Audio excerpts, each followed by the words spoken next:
Tem uma outra pesquisa, Barsi, que diz que nos Estados Unidos tem 25 milhões de pessoas que têm um patrimônio de $1 milhão. Com tudo, né? Incluindo imóvel e tal.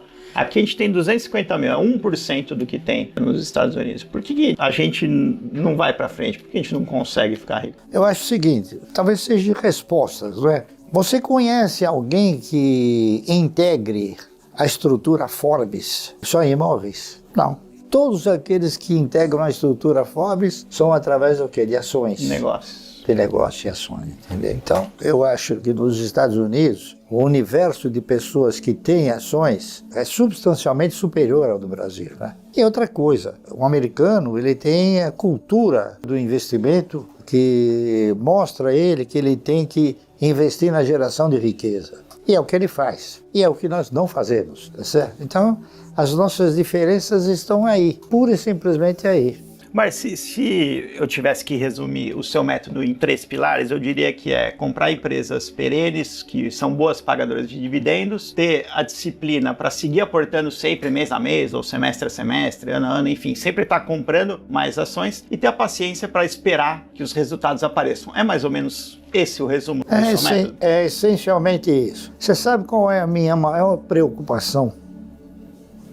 Esperar caírem os dividendos. Das empresas que eu adquiro, eu não tenho nada que fazer com elas, porque elas têm uma estrutura organizacional, operacional, de resultados. Então, eu só espero os resultados. Agora, o que acontece? Quando eu compro uma ação de uma empresa, eu não estou visando comprar aquela ação para vender. Eu estou comprando aquela ação para que ela possa me proporcionar uma renda mensal. Então, se você quer uma renda mensal, você tem que comprar as ações e guardar. Por exemplo, o cidadão que compra um imóvel para renda mensal, ele não faz que nem o cidadão que opera na bolsa. Compra às 10, vende às 10 e 15, depois recompra às 11, porque o imóvel não tem essa liquidez. Então, o que eu procuro mostrar é que ele tem que incorporar na sua filosofia, ou tem que incorporar a filosofia de que ele não é um acionista minoritário, que ele é um pequeno dono da empresa. E como pequeno dono, ele tem que seguir a trajetória do dono principal.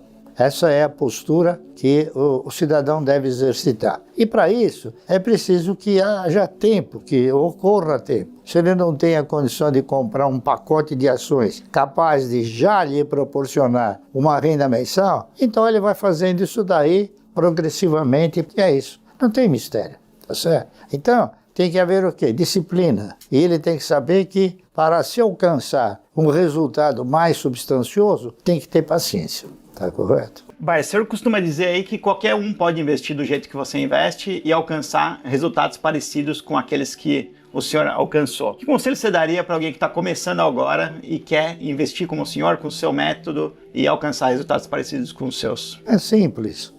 Basta dar início a um projeto como eu tenho, né? Que é o fato de você comprar um pouco por mês. Não precisa necessariamente comprar 1000 ações por mês, mas pelo menos comprar alguma coisa por mês dentro das suas possibilidades financeiras. E se o cidadão não puder comprar 1000 ações, ele pode comprar 100 ações, ele vai ter o mesmo desempenho, na minha opinião, só que talvez ele vá demorar um pouco mais para alcançar um patrimônio um pouco mais robustecido. Agora, não é o fato dele começar com 100 ações, que serão sempre 100 ações. O produto, o resultado dessas 100 ações, eles irão se multiplicando aquilo que ele vai também comprando, que ele vai desembolsando, que ele vai aportando, e cada vez mais ele vai ter uma compra sempre maior e não vai ficar sempre aquelas 100 ações. Agora, o importante é começar, tem que começar. As pessoas perguntam, mas ficam inibidas de começar, de dar início a um projeto como esse. Ainda ontem, eu estava conversando com o senhor. Quando você está na beira do abismo e você quer fazer alguma coisa, mas você se sente reprimido, ele falou para mim: Sr. Barça, mas olha, e se eu comprar um apartamento e pagar aí 5, 6 mil reais por mês, o que o senhor acha? Eu falei: olha, eu acho que o senhor está fazendo um procedimento certo com o ativo errado, porque ao longo do determinado tempo o senhor não vai ter liquidez, vai ser difícil de vender. E outra coisa, jamais o senhor vai poder vender um tijolinho, o senhor vai ter que vender o imóvel inteiro. Se o senhor precisar algum dia de um pequeno valor, o senhor pode vender uma pequena parte, tá entendendo? E uma outra coisa também que eu disse para ele é o seguinte: um elemento que poucas pessoas dão valor, num país como o nosso, as ações, elas escondem o patrimônio. Não é como você ter uma Mercedes, que você está exposto, está todo mundo vendo que você tem a Mercedes, ou você tem um apartamento, enfim. As ações, ninguém vê que você tem as ações. Elas ficam depositadas numa custódia e só você tem acesso a essa custódia. De alguma forma, tenho procurado sensibilizar as pessoas, né? E eu sempre digo para eles o seguinte: olha, eu não quero te seduzir e nem te conduzir. Se você fizer um projeto como esse, você vai alcançar um futuro muito melhor do que esse que tem agora. Se você não fizer, você vai continuar na mesma. É uma decisão sua, não é minha. Eu posso te orientar, te dar alguma orientação, não é isso? Mas a decisão é sempre do indivíduo. Perfeito. Mas quanto do seu patrimônio o senhor acha que veio do trabalho no pregão, no mercado financeiro, e quanto que veio dos seus investimentos? Você já parou para pensar nisso? O meu patrimônio maior veio das empresas. Porque elas me pagam o dividendo e eu compro mais. Elas me pagam o dividendo e eu compro mais. Então não sai do meu bolso, tá certo? Essa estrutura que eu projetei, ela mostrou para mim que é extremamente interessante você ter as ações, a quantidade, o pacote de ações, receber o dividendo e não descarrilhar. Ou seja, não desviar o projeto, continuar fazendo a mesma coisa. Então eu comecei comprando 1.000 ações, depois eu comecei comprando um pouco mais com que o resultado produzia, e assim foi. Hoje eu já compro 10 milhões, 20 milhões, entendeu? É isso aí. Então é progressivo isso. Mas eu sempre digo, você tem que começar. Se você não começar, nunca você vai chegar a lugar nenhum. O senhor costuma dizer que é melhor ser um pequeno sócio de grandes empresas do que dono de um pequeno negócio. Bom, isso não sou eu que falo, é o mercado que diz, tá certo?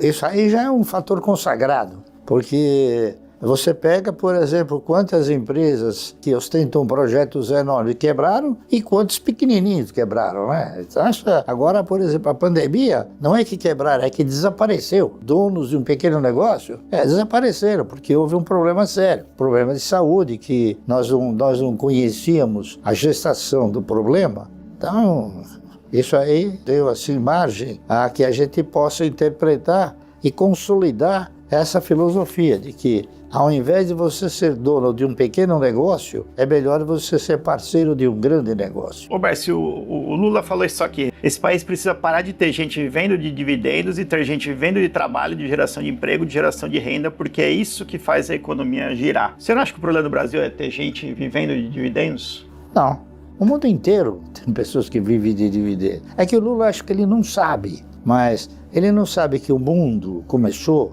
não se criando empregos. O mundo se criou, as pessoas olhando para o futuro, procurando desenvolver novas filosofias, novas tecnologias, criando empresas e as empresas criando emprego. O Lula acha que essa situação é invertida. Tem que haver emprego sem haver empresa. Quer dizer, é um pouco difícil, tá certo? Bárcio, uma pergunta agora. Tem um retorno em dividendos mínimo que o senhor exige para comprar uma ação? Não tem um mínimo. O que eu dou muito valor é a regularidade, porque o mercado já me ensinou que dividendo você ganha por quantidade possuída. Não vou cansar de falar isso. Então eu tenho ações que pagam dividendos pífios. Por exemplo, a Klabin paga 0,06. Tá entendendo? Só que eu tenho 100 milhões de ações. Então é o que eu procuro falar, olha, se você tiver uma ação, você vai ganhar uma vez o dividendo. Se você tiver 100 ações, você ganha 100 vezes. Se você tiver 1 milhão de ações, você ganha 1 milhão de vezes.